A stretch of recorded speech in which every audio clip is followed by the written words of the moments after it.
உலகம் முழுவதும் உள்ள சன்லைஃப் தொலைக்காட்சி நேயர்களே, உங்கள் அனைவருக்கும் வணக்கம். இது நாட்டு மருத்துவம், நலம் தரும் மருத்துவம். எல்லோருக்கும் ஏற்ற பக்க விளைவுகள் இல்லாத பாதுகாப்பான பணச்செலவுகள் இல்லாத மருத்துவம். எளிய மருத்துவ கருத்துக்களை இந்த நிகழ்ச்சியிலே நாம் ஒவ்வொன்றாக பார்த்து பழகி பயன்பெற்று வருகின்றோம். இன்று சில மருத்துவ கருத்துக்களை நாம் தெரிந்து கொள்வோம்.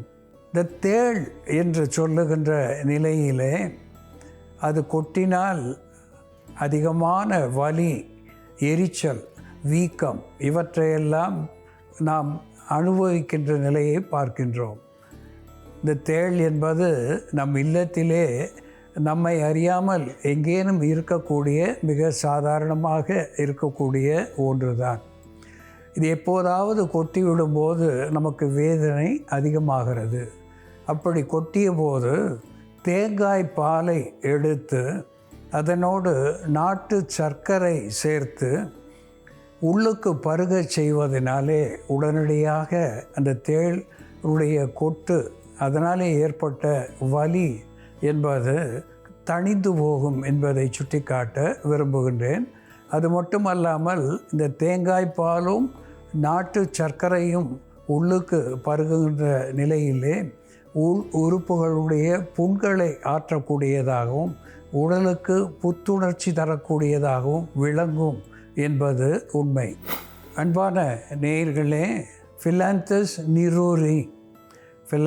நிரூரி என்று தாவர பெயராலே சொல்லப்பெறுவது கீழ்காய் நெல்லி. பூமி ஆம்லக்கி என்று வடமொழி பெயராலே சொல்லப்பெறுவது நில உசிரிக்கா என்று தெலுங்கு பாஷையிலே சொல்லப்பெறுவது. இந்த கீழ்காய் நெல்லி கல்லீரல், மண்ணீரலுக்கு பலம் தரக்கூடியது. குறிப்பாக மஞ்சள் காமாலை, த ஜாண்டிஸ் என்று வருகின்ற பொழுது முதல் மருந்தாக இன்றைக்கும் நவீன மருத்துவர்கள் கூட பரிந்துரை செய்கின்ற ஒன்றாக இந்த கீழ்காய் நெல்லி விளங்குகிறது. இந்த கீழ்காய் நெல்லியோடு குர்குமின் லாங்கா என்று சொல்லக்கூடிய நாம் அடுக்கலையிலே சமையலுக்கு பயன்படுத்தக்கூடிய மஞ்சள் தூள், கீழ்காய் நெல்லி சூரணம் அரை தேக்கரண்டி, மஞ்சள் தூள் அரை தேக்கரண்டி, இவை இரண்டையும் ஒரு சேர உறவாடும்படி கலந்து தேன் விட்டு விழுதாக குழைத்து அந்தி சந்தி என்று 2 வேளை 1 வார காலம் உள்ளுக்கு சாப்பிடுவதனாலே மஞ்சள் காமாலையிலே இருந்து இது விடுதலை தருகிறது. அதோடு கூட குருதியிலே சேர்ந்திருக்கின்ற பிலிரூபின் என்று சொல்லக்கூடிய பித்தத்தினுடைய அளவை குறைக்கக்கூடிய ஒன்றாகவும் இந்த கீழ்காய் நெல்லியும் மஞ்சளும் விளங்குகிறது. இருவித ஈரல்களுக்கும் பலம் தரக்கூடிய ஹெப்பாட்டோ புரொடெக்டிவ் என்கின்ற வகையிலேயும் இது நமக்கு பயன் தருகிறது. உடலுக்கு குளிர்ச்சியும் தருகிறது என்பது உண்மை.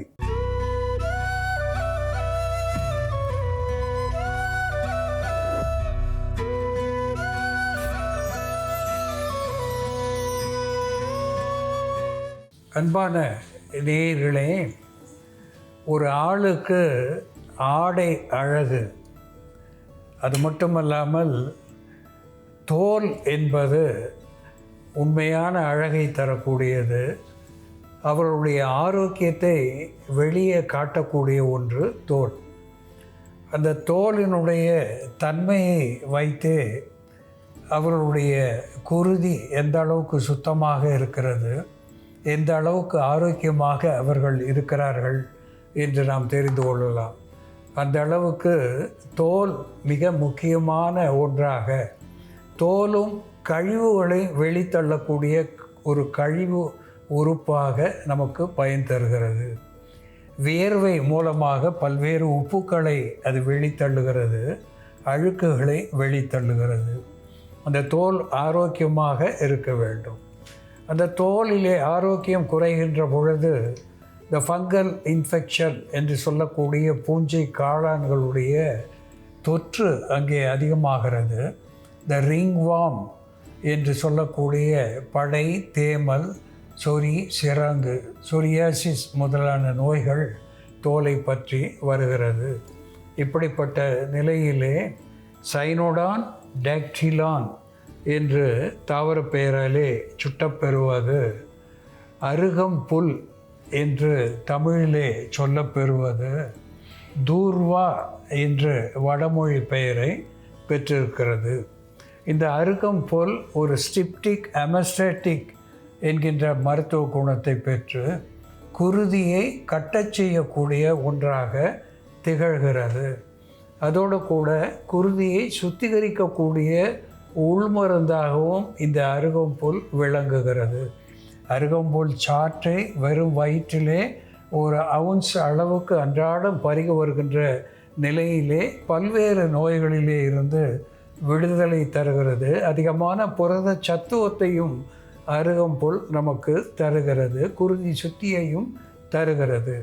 இந்த அருகம்புல்லோடு கிளிசரைசா கிளாப்ரா என்று சொல்லக்கூடிய அதிமதுரம், கிளிசரின் என்று சொல்லக்கூடிய வேதிப்பொருள் இதில் அதிகமாக இருக்கிறது. இந்த கிளிசரின் ஒரு ஆன்டிபாக்டீரியல், ஆன்டிஃபங்கல், ஆன்டிமைக்ரோபியல், ஆன்டிசெப்டிக் என்கின்ற மருத்துவ குணத்தை கிளிசரின் பெற்றிருக்கிறது. இந்த கிளிசரின் புண்களை ஆற்றுகின்ற வல்லமை உடையதாக திகழ்கிறது. 50-60 ஆண்டுகளுக்கு முன்பாக அச்சரம் என்று நாக்கிலே அச்சரம் என்று வருகின்ற பொழுது நாம் மருத்துவமனைக்கு சென்றால் இந்த கிளிசரின் என்கின்ற திரவத்தை பஞ்சியிலே தொட்டு நாக்கிலே தடவி அனுப்பிவிடுவார்கள். அதனாலே நாக்கு புண் ஆறியது என்பதை நாம் அனுபவித்திருக்கின்றோம். இந்த கிளிசரைசா கிளாப்ரா என்கின்ற அதிமதுரம் உள் உறுப்புகளுக்கு பலம் தருகிறது. பூஞ்ச காளான்களை புறமருந்தாக இருந்து அகற்றுகிறது. தோலுக்கு குளிர்ச்சி தருகிறது, மென்மை தருகிறது. இதனோடு நைஜெல்லா சட்டிவா என்று சொல்லக்கூடிய கருஞ்சீரகம் உள்மருந்தாக பயன்படுத்துகின்ற பொழுது டயூரிட்டிக் என்கின்ற வகையிலே நீர்ப்பெருக்கியாக விளங்குகிறது. ஆன்தெல்மின்திக் என்கின்ற வகையிலே புழுக்கொல்லியாக விளங்குகிறது. புற மருந்தாக பயன்படுத்துகின்ற பொழுது anti inflammatory, analgesic, anti fungal என்கின்ற மருத்துவ குணத்தை இந்த கருஞ்சீரகம் பெற்றிருக்கிறது.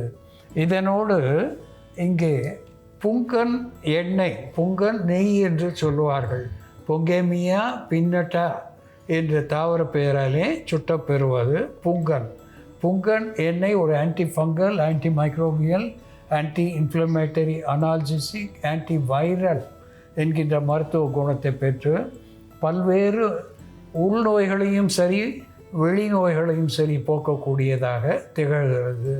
அன்பான நேயர்களே, தோல் நோய்களுக்கு இவை அத்துணையும் சேர்ந்து எப்படி மருந்தாகிறது என்று செயல்முறையிலே பார்ப்போம். வாருங்கள் நேயர்களே, நாம் இன்னைக்கு அருகம்புல்லை பயன்படுத்தி தோலில் உண்டாகக்கூடிய தேமல், சிரங்கு, அலர்ஜியினால் ஏற்படக்கூடிய நமைச்சல், சிவப்புத்தன்மை, வைரஸ் தொற்றுகளால் தோலில் உண்டாகக்கூடிய படைகள் மற்றும் கொப்புளங்கள் இவற்றை ஆற்றக்கூடிய ஒரு மேல் பூச்சி தைலம் எப்படி தயார் பண்ணுறதுன்னு பார்க்கலாம். இதற்கு தேவையான பொருட்கள்: அருகம்புல், அதிமதுரம், கருஞ்சீரகம், புங்கன் எண்ணெய். புங்கெண்ணெய் எடுத்துக்கலாம். புங்க மரத்தோட விதைகள்லேருந்து எடுக்கக்கூடிய எண்ணெய் புங்கெண்ணெய். இந்த புங்கெண்ணெய் ஒரு ஆன்டி ஃபங்கல் ஏஜெண்ட்டாக இருக்கிறதுனால நம்ம புங்கெண்ணெய் எடுத்திருக்கோம். அதே போல் இது ஆன்டி அலர்ஜிக் ஏஜெண்ட்டாகவும் ஆன்டி ஹிஸ்டமைனாக செயல்படுறதுனாலையும் நம்ம நமைச்சலை குறைக்கக்கூடிய மருந்தாகவும் இருக்கிறதுனாலையும் புங்கெண்ணெய் பயன்படுத்துகிறோம். இந்த புங்கெண்ணெய் காஞ்சதும் நம்ம அருகம்புல் பொடி பொடியாக நறுக்கி வச்சுருக்க அருகம்புல்லை சேர்த்துக்கலாம். அருகம்புல் நம்ம சாராக எடுத்து இதோட சேர்க்கணும் அப்படின்னா இந்த புங்கெண்ணெய்க்கு சம அளவு நம்ம அருகம்புல் சாறு, மிக குறைந்த அளவில் நீர் விட்டு இந்த அருகம்புல்லை நம்ம அரைச்சி சாறு பிழிஞ்சு எடுத்து அந்த சாறை சேர்த்துக்கலாம். இந்த புங்கெண்ணெய் கொதிக்க ஆரம்பித்ததும் நம்ம அடுப்பை சிறு தீயில் வச்சிடலாம். நல்லா தீயை கம்மி பண்ணிவிட்டு நம்ம நறுக்கி வச்சுருக்க அருகம்புல்லை சேர்த்து பொரிச்சிடலாம். அருகம்புல் நல்லா பொரிஞ்சதும் நம்ம கருஞ்சீரகம் சேர்த்துக்கலாம். நம்ம 100 ml அளவுக்கு புங்கெண்ணெய் சேர்த்தோம்னா ஒரு பிடி அளவுக்கு அருகம்புல், 2 வெறுகடி அளவு கருஞ்சீரகம் சேர்த்து பொரியணும். கருஞ்சீரகம் பொரிஞ்சதும் நம்ம கடைசியாக ஸ்டவ் ஆஃப் பண்ணிவிட்டு அதன் பிறகு அதிமதுர பொடி சேர்க்கலாம். அதிமதுர பொடியும் நமக்கு அலர்ஜிக்கான மருந்தாகவும் அதே போல் வைரஸ்க்கு எதிரான மருந்தாகவும் செயல்படுறதுனால அதிமதுர பொடி நம்ம சேர்க்குறோம். இப்போது இந்த கருஞ்சீரகம் பொரிய ஆரம்பிச்சிடுச்சு. நம்ம அதிமதுர பொடி சேர்த்து ஸ்டவ் ஆஃப் பண்ணிடலாம். அதிமதுர பொடி நம்ம ஒரு தேக்கரண்டி அளவு சேர்க்கலாம். அதிமதுர பொடி சேர்த்து நம்ம ஸ்டவ் ஆஃப் பண்ணிடலாம். அந்த பொடி கருகாமல் இந்த சூட்லேயே அது பொரிஞ்சிடும். இது போன்று நம்ம தைலம் தயார் பண்ணி எடுத்துக்கிட்டு இந்த தைலத்தை நம்ம வடிகட்டி வச்சுக்கிட்டு தினமும் தேமல் இருக்கிற இடத்துல அல்லது அக்கி புண்கள் தொற்றுகளால் ஏற்படக்கூடிய கொப்புளங்கள் எதுவாக இருந்தாலும் இதை நம்ம அப்ளை பண்ணிட்டு வரலாம். அதே போல் அலர்ஜினால் உண்டாகக்கூடிய நமைச்சலுக்கும் இதை போடலாம். நம்ம சூரிய ஒளியினால் ஏற்படக்கூடிய பாதிப்புகள், தோலில் இருக்கக்கூடிய பாதிப்புகளுக்கும் இதை மேல் பூச்சி மருந்தாக நம்ம பயன்படுத்தலாம்.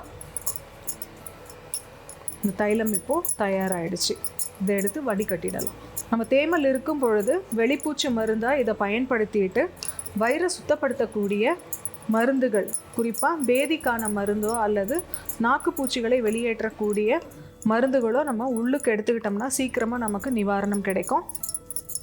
அதே போல் அதிமதுரம், அலர்ஜினால் நமக்கு தோல் பிரச்சனை இருந்ததுன்னா அதிமதுரத்தை நம்ம பால் அல்லது தேனோட கலந்து தினமும் சாப்பிட்டுட்டு வரும் பொழுது நமக்கு அலர்ஜினால் ஏற்படக்கூடிய தொந்தரவுகள் கம்மியாகும். இந்த தைலத்தை நாம் இப்போ வடிகட்டிடலாம். அருகம்புல், புங்கெண்ணெய், கருஞ்சீரகம், அதிமதுரம் சேர்ந்த இந்த தைலத்தை நம்ம தொடர்ந்து தோலில் அப்ளை பண்ணிட்டு வரும்பொழுது தோலில் ஏற்படக்கூடிய தேமல், அலர்ஜினால் உண்டாகக்கூடிய நமைச்சல், தொற்றுகளால் உண்டாகக்கூடிய கொப்புளம் மற்றும் கட்டிகள் சரியாகக்கூடிய மருந்தாக இது செயல்படும். அன்பான நேயர்களே, அருகம்புல், அதிமதுரம், கருஞ்சீரகம், புங்கன் நெய் அல்லது புங்கன் எண்ணெய் என்று கூட சொல்லுவது வழக்கம். இந்த நான்கையும் ஒரு சேர தைலமாக காய்ச்சி இங்கே வைத்திருக்கின்றோம். இதை புறமருந்தாக பயன்படுத்துகின்ற பொழுது அரிப்பு, தடிப்பு, நமைச்சல், தேமல் இது போன்ற ஃபங்கல் இன்ஃபெக்ஷன் என்று சொல்லக்கூடிய பூஞ்சை காளான்களினாலே ஏற்படக்கூடிய நமைச்சலை போக்கக்கூடியதாக, தோலுக்கு பழைய நிறத்தை தரக்கூடியதாக, ஆரோக்கியத்தை தரக்கூடியதாக விளங்குகிறது. அதோடு கூட விஷக்கடிகள், கம்பளிப்பூச்சி போன்ற பூச்சிகளின் கடிகள், கொசுக்கடி இவற்றினாலே ஏற்படுகின்ற அரிப்புக்கு ஒரு ஆன்டி ஹிஸ்டமின் என்கின்ற வகையிலே மேலே தடவி வருவதனாலே விரைவிலே குணம் தரக்கூடியதாக விளங்குகிறது. த ரிங்வார்ம், படை என்று சொல்லக்கூடிய நிலையிலே மேலே போடுவதனாலே சில வாரங்களிலே அவை மறைந்து போகிறது, தோல் பழைய நிலையை அடைகிறது. அதோடு கூட இது தோலுக்கு மென்மையை தரக்கூடியதாக விளங்குகிறது, குருதியை சுத்திகரிக்கக்கூடியதாக விளங்குகிறது. ஆன்டிவைரல் என்கின்ற நிலையிலேயும் ஹெர்பெஸ் என்று சொல்லக்கூடிய அக்கி புண்களையும் ஆற்றுகின்ற வல்லமையுடையதாக இது புறமருந்தாக விளங்குகிறது. அன்பான நேயர்களே, தோலுக்கு கான்டாக்ட் டெர்மட்டிட்டிஸ் என்று சொல்லக்கூடிய ஏதேனும் தொடர்பினாலே, கெமிக்கல் கான்டாக்ட் என்று சொல்லக்கூடிய ரசாயன கலவையினுடைய தொடர்பினாலே, தொடுதலினாலே ஏற்படுகின்ற அரிப்பையும் போக்கக்கூடிய ஒரு அருமருந்தாக இது விளங்குகிறது என்பதையும் சுட்டிக்காட்ட விரும்புகின்றேன். அன்பான நேயர்களே, தோல் நோய்களுக்கு என ஒரு எளிய மருத்துவத்தை இன்று நாம் பார்த்து தெரிந்து கொண்டோம். இதுபோல வேறு ஒரு மருத்துவ குறிப்போடு நாம் மீண்டும் சந்திப்போம். நன்றி, வணக்கம்.